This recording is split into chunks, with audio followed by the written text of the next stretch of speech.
Sad shvatam, nismo došli zadovoljni kod trave što rastu da se zgaze kroz cvrkutave zore.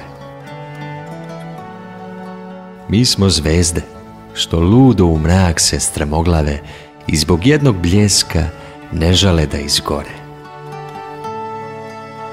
Imamo ruke dobre kao pijane laste da se grlimo plavo i gasimo u letu. I prisutni smo zbog neba što mora da izraste u saksijama oka po nekome u svetu. Prejeli smo se davno i zubatog i nežnog. Sad svako pruža šape i nova čuda traži. A sve je smešno i tužno i sve je neizbežno i ove istine dobre i ove dobre laži.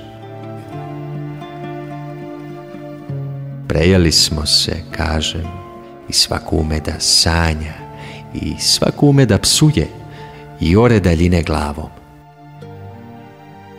I jednako je u nama i kamenja i granja, i jednako je u nama i prljavo i plavo.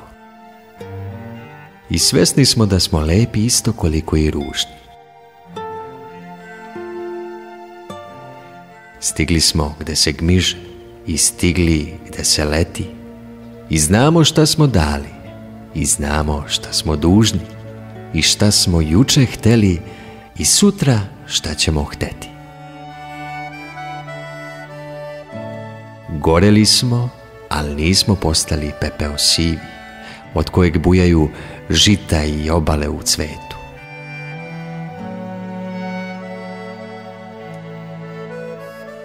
Uvek smo bili živi, pa ipak drugčije živi od svih ostalih živih na ovom luckastom svetu.